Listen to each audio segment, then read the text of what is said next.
సాయిరామ్. విశ్వకర్మ వాస్తు YouTube ఛానల్కి స్వాగతం. నేను మీ విశ్వకర్మ. కొందరు ఇళ్లలో లో రూమ్స్ అంటూ వేసుకుంటూ ఉంటారు. అంటే సామాన్లు పెట్టుకోవడానికి చజ్జాలు వేస్తారు. మళ్ళీ టాయిలెట్స్ పైన లో రూమ్స్ కూడా వేస్తుంటారు. లో రూమ్ అంటే ఆ టాయిలెట్ పైన అటుకు వేసేస్తారు మొత్తం. దానిపైన సామాన్లన్నీ పెట్టుకొని అవసరం ఉన్నప్పుడు తీసుకోవాలని.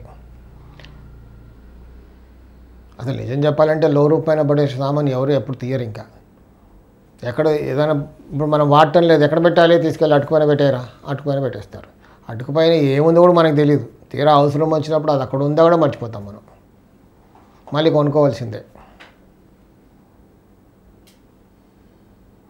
అవసరం వచ్చినా లేకుండా ఒక సెంటిమెంట్ కదా, ఉండే నేను అక్కడ పెట్టేసుకుంటాం, ఎప్పుడో అవసరం వస్తుందేమో అని.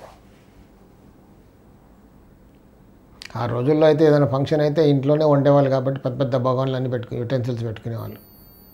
ఆ రోజుల నుంచి వస్తున్నాయి కాబట్టి ఇప్పుడు కూడా కొంతమంది అలా సెంటిమెంట్ మెయింటైన్ చేస్తూ ఉన్నారు. వాటికి స్థలం కావాలి కదా, ఇప్పుడు అటుకులు కావాలి.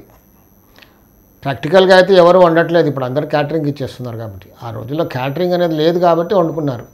ఇప్పుడు ఒక ఫెసిలిటీ ఉంది కదా, క్యాటరింగ్ ఇచ్చేస్తే వాళ్ళే తెచ్చి పెడతారు. ఇప్పుడు ఫెసిలిటీ ఉంది, జెప్టో ఉంది, ఆర్డర్ చేయగానే వస్తుంది. స్విగ్గీ ఉంది, స్విగ్గీ కంటే ఫాస్ట్ జెప్టో 5 minutes 2 minutesలో డెలివరీ.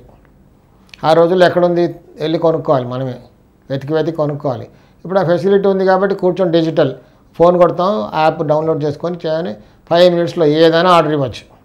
కొత్తిమీర కట్ అయినా ఆర్డర్ ఇస్తే ఫ్యూ మినిట్స్లో వచ్చేస్తుంది జెప్టోలో. అలాంటి యాప్స్ ఎన్నో ఉన్నాయి.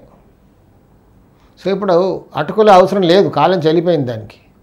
ఇది ఎందుకు ఈ టాపిక్ చెప్తున్నానంటే, అటుకుల వల్ల కూడా చాలామంది ఇబ్బంది పడుతున్నారు. వాస్తు ప్రకారంగా అది ఎన్నో ఇబ్బందులు పాల్చేస్తుంది. ఫర్ ఎగ్జాంపుల్, మాస్టర్ బెడ్రూమ్లో మనం ఉత్తర భాగంలో టాయిలెట్ కట్టుకున్నాం అనుకోండి, దాని పక్కనే కామన్ టాయిలెట్, దాని పక్కన చిల్డ్రన్ బెడ్రూమ్కి కామన్ టాయిలెట్ బయట నుంచి రావాలి. మాస్టర్ బెడ్రూమ్కి మాత్రం వాయువ్యం లోపలికి ఇట్లా పెరిగినట్టుగా టాయిలెట్ కడతారు, లోపల కాదు బయటికి. అంటే ఆల్రెడీ ఆ రూమ్కి మాస్టర్ బెడ్రూమ్కి ఉత్తర వాయువ్యం పెరిగిన దోషం ఏర్పడింది. దానిపైన 2 బాత్రూమ్లు కలిసి అటుకేస్తారు సామాన్లు పెట్టుకోవడానికి. ఇక్కడ మాస్టర్ బెడ్రూమ్కి ఉన్న టాయిలెట్ పైన అటుక వల్ల ఉత్తర వాయువ్యం పెరగడమే కాదు, ఉత్తర వాయువ్యం కప్పేసిన దోషం కూడా ఏర్పడుతుంది అక్కడ. దాంతో అన్ని ఫలితాలు అవే. ఆగ్నేయంలో కట్టుకున్నారనుకోండి, ఆగ్నేయ పెరిగిన దోషం ఎలాగా ఉంటుంది అక్కడ మాస్టర్ బెడ్రూమ్కి. కామన్ టాయిలెట్ కూడా ఆగ్నేయంలో కిచెన్ పక్కన వచ్చిందనుకోండి, 2 కలిపి ఒక చిన్నగా లో రూఫ్ వేస్తారు. అక్కడ ఆగ్నేయం పెరగడమే కాకుండా తూర్పు ఆగ్నేయం కప్పేసిన దోషం ఏర్పడుతుంది. దాంతో అన్నీ కూడా ఫలితాలు తూర్పు ఆగ్నేయంకి కప్పేసిన ఫలితాలే ఉంటాయి అక్కడ.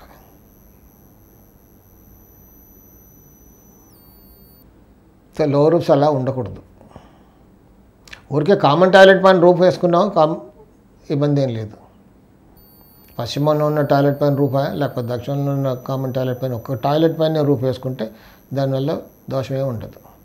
పైగా అది కొంచెం మంచి రిజల్టే ఉంటుంది. కాకపోతే ఈ రోజుల్లో అన్వాంటెడ్ మెటీరియల్ పెట్టుకోవడం, కొంచెం క్లటర్గా ఉండకపోవడమే బెస్ట్. సో టాయిలెట్స్ వల్ల ఈ లో రూఫ్స్ వల్ల జాగ్రత్తగా ఉంటే పరిస్థితి బాగుంటుంది. సాయి రక్ష.